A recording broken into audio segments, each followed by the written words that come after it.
गुजरात का हमीर जाडेजा अपनी ससुराल अमरकोट सिंध आया हुआ था। उसका विवाह अमरकोट के राणा वीसलदे सोढ़ा की पुत्री से हुआ था। राणा वीसलदे का पुत्र महेंद्रा व हमीर हमउम्र थे, इसलिए दोनों में खूब जमती थी। साथ खेलते, खाते, पीते, शिकार करते और मौज करते। एक दिन दोनों शिकार करते समय एक हिरन का पीछा करते करते दूर लोद्रवा राज्य की काक नदी के पास आ पहुंचे। उनका शिकार हिरन अपनी जान बचाने काक नदी में कूद गया। दोनों ने ये सोच कि बेचारे हिरन ने जल में जल शरण ली है, अब उसे क्या मारना।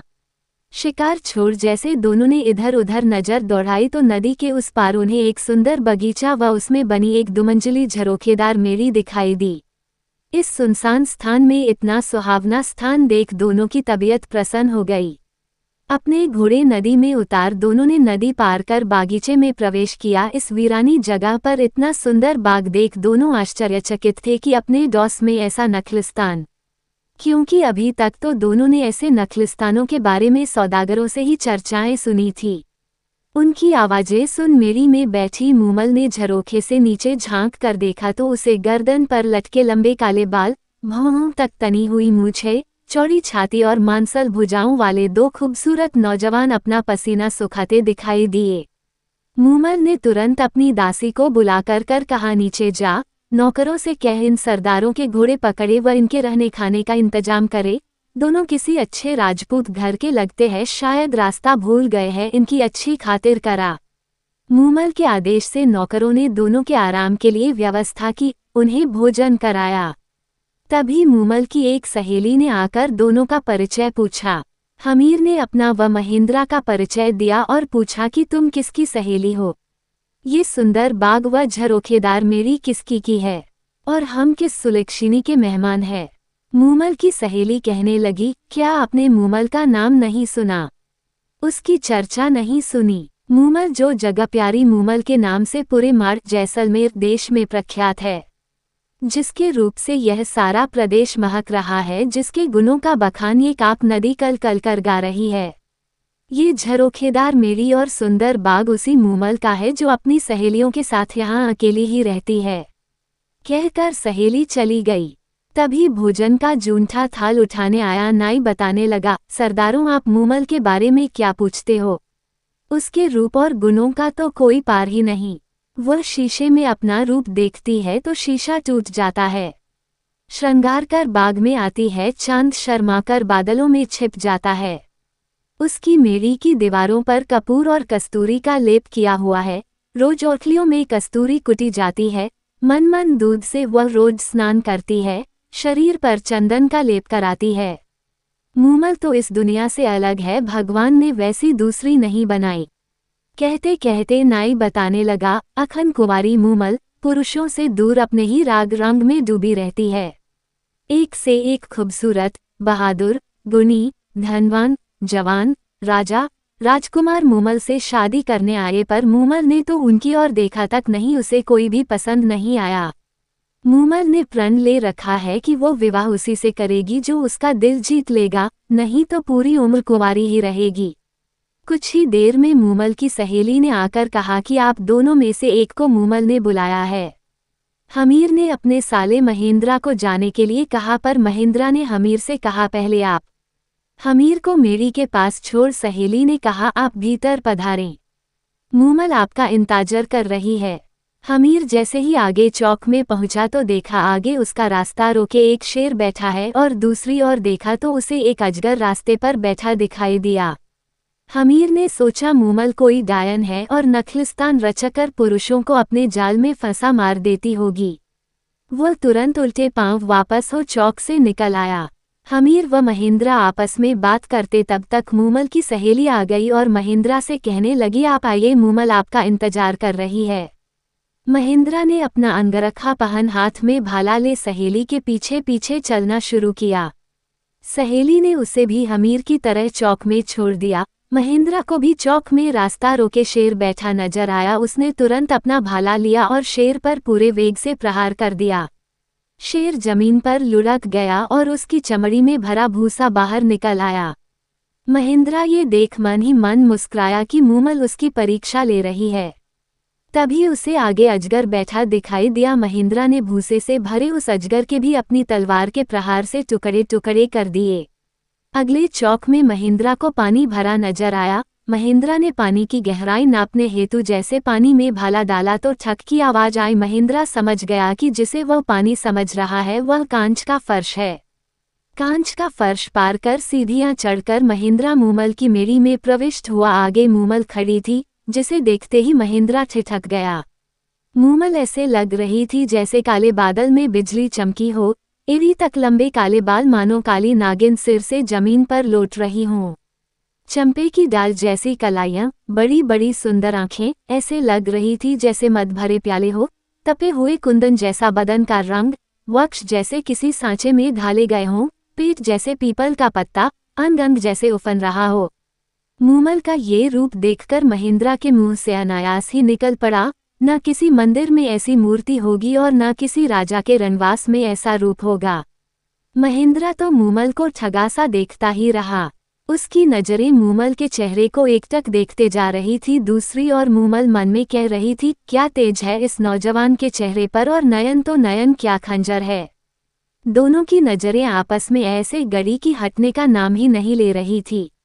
आखिर मूमल ने नजरें नीचे कर महेंद्र का स्वागत किया। दोनों ने खूब बातें की। बातों ही बातों में दोनों एक दूसरे को कब दिल दे बैठे पता ही न चला, और न ही पता चला कि कब रात खत्म हो गई और कब सुबह का सूरज निकल आया। उधर हमीर को महेंद्र के साथ कोई अनहोनी ना हो जाए सोचकर नींद ही नहीं आई। सुबह होते ही उसने नाई के साथ संदेशा भेज महेंद्र को बुलवाया और चलने को कहा। महेंद्र का मूमल को छोड़कर वापस चलने का मन तो नहीं था, पर मूमल से यह कह, मैं फिर आऊंगा मूमल, बार बार आकर तुमसे मिलूंगा। दोनों वहां से चल दिए। हमीर गुजरात अपने वतन रवाना हुआ और महेंद्र अपने राज्य अमरकोट। मूमल से वापस आकर मिलने का वायदा कर महेंद्र अमरकोट के लिए रवाना तो हो गया, पर पूरे रास्ते उसे मूमल के अलावा कुछ और दिखाई ही नहीं दे रहा था। वह तो सिर्फ यही गुनगुनाता चला जा रहा था, महारी माधेची ए मूमल, हाली नी अमराने देश, मेरी मांद देश की मूमल, आओ मेरे साथ अमरकोट चलो। महेंद्र अमरकोट पहुंच वहां उसका दिन तो किसी तरह कट जाता, पर शाम होते ही उसे मूमल ही मूमल नजर आने लगती। वह जितना अपने मन को समझाने की कोशिश करता उतनी ही मूमल की यादें और बढ़ जाती। वह तो यही सोचता कि कैसे लोद्रवे पहुंचकर मूमल से मिला जाए। आखिर उसे सुझा कि अपने ऊँटों के टोले में ऐसा ऊँट खोजा जाए जो रातों रात लोद्रवे जाकर सुबह होते ही वापस अमरकोट आ सके। उसने अपने रायका रामू ऊँट चराने वाले को बुलाकर पूछा तो रामू रायका ने बताया कि उसके टोले में एक चीतल नाम का ऊँट है जो बहुत तेज दौड़ता है और वो उसे आसानी से रात को लोद्रवे ले जाकर वापस सुबह होने से पहले ला सकता है। फिर क्या था, रामू रायका रोज शाम को चीतल ऊँट को सजाकर महेंद्र के पास ले आता और महेंद्र चीतल पर सवार हो एडलगा लोद्रवा मूमल के पास जा पहुंचता। तीसरे प्रहार महेंद्र फिर चीतल पर चढ़ता और सुबह होने से पहले अमरकोट आ पहुंचता। महेंद्र विवाहित था, उसके 7 पत्नियां थीं। मूमल के पास से वापस आने पर वह सबसे छोटी पत्नी के पास आकर सो जाता। इस तरह कोई 7-8 महीनों तक उसकी यही दिनचर्या चलती रही। इन महीनों में वह बाकी पत्नियों से तो मिला तक नहीं, इसलिए वे सभी सबसे छोटी बहू से ईर्ष्या करने लगी और एक दिन जाकर इस बात पर उन्होंने अपनी सास से जाकर शिकायत की। सास ने छोटी बहू को समझाया कि बाकी पत्नियों को भी महेंद्र ब्याह कर लाया है, उनका भी उस पर हक बनता है, इसलिए महेंद्र को उनके पास जाने से मत रोका कर। तब महेंद्र की छोटी पत्नी ने अपनी सास को बताया कि महेंद्र तो उसके पास रोज सुबह होने से पहले आता है और आते ही सो जाता है। उसे भी उससे बात किए कोई 7-8 महीने हो गए। वो कब कहाँ जाते हैं, कैसे जाते हैं, क्यों जाते हैं, मुझे कुछ भी मालूम नहीं। छोटी बहू की बातें सुन महेंद्र की मां को शक हुआ और उसने यह बात अपनी पति राणा विसलदे को बताई। चतुर विसलदे ने छोटी बहू से पूछा कि जब महेंद्र आता है तो उसमें क्या कुछ खास नजर आता है। छोटी बहू ने बताया कि जब रात के आखिरी प्रहर महेंद्र आता है तो उसके बाल गीले होते हैं जिनमें से पानी टपक रहा होता है। चतुर विसलदे ने बहू को हिदायत दी कि आज उसके बालों के नीचे कटोरा रख उसके भीगे बालों से टपके पानी को इकट्ठा कर मेरे पास लाना। बहू ने यही किया और कटोरे में एकत्र पानी विसलदे के सामने हाजिर किया। विसलदे ने पानी चख कर कहा, ये तो काक नदी का पानी है, इसका मतलब महेंद्रा जरूर मूमल की मैंगरी में उसके पास जाता होगा। महेंद्रा की 7 पत्नियों को तो मूमल का नाम सुनकर जैसे आग लग गई। उन्होंने आपस में सलाह कर ये पता लगाया कि महेंद्रा वहां जाता कैसे है। जब उन्हें पता चला कि महेंद्रा चीतल नाम के ऊंट पर सवार हो मूमल के पास जाता है तो दूसरे दिन उन्होंने चीतल ऊंट के पैर तुड़वा दिए ताकि उसके बिना महेंद्रा मूमल के पास ना जाने पाए। रात होते ही जब रामू रायका चीतल लेकर नहीं आया तो महेंद्रा उसके घर गया। वहां उसे पता चला कि चीतल के तो उसकी पत्नियों ने पैर तुड़वा दिए हैं। तब उसने रामू से चीतल जैसा दूसरा ऊंट मांगा। रामू ने कहा उसके टोले में एक तेज दौड़ने वाली एक टोरडी छोटी ऊंटनी है तो सही, पर कम उम्र होने के चलते वह चीतल जैसी सुलझी हुई व अनुभवी नहीं है। आप उसे ले जाए, पर ध्यान रहे उसके आगे चाबुक ऊंचा ना करे। चाबुक ऊंचा करते ही वह चमक जाती है और जिधर उसका मुंह होता उधर ही दौड़ना शुरू कर देती है, तब उसे रोकना बहुत मुश्किल है। महेंद्रा टोरडी पर सवार हो लोद्रवा के लिए रवाना होने लगा, पर मूमल से मिलने की बेचैनी के चलते वह भूल गया कि चाबुक ऊंचा नहीं करना है और चाबुक ऊंचा करते ही टोरडी ने ईद लगाए और सरपट भागने लगी। अंधेरी रात में महेंद्रा को रास्ता भी नहीं पता चला कि वो कहाँ पहुंच गया। थोड़ी देर में महेंद्रा को एक झोंपड़े में दिया जलता नजर आया। वहां जाकर उसने उस क्षेत्र के बारे में पूछा तो पता चला कि वह लोद्रवा की जगह बाड़मेर पहुंच चुका है। रास्ता पूछ जब महेंद्रा लोद्रवा पहुंचा तब तक रात का 3रा प्रहर बीत चुका था। मूमल उसका इंतजार कर सो चुकी थी। उसकी मैंगरी में दिया जल रहा था। उस दिन मूमल की बहन सुमल भी मैंगरी में आई थी। दोनों की बातें करते करते आंख लग गई थी।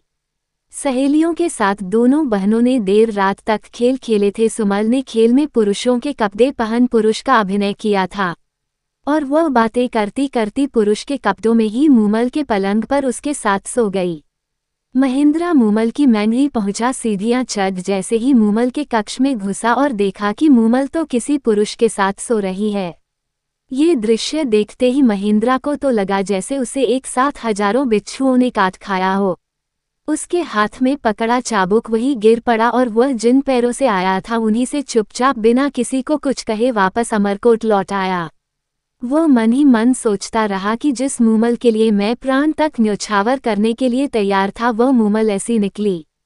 जिसके लिए मैं कोसों दूर से आया हूं वह पर पुरुष के साथ सोई मिलेगी। धिक्कार है ऐसी औरत पर।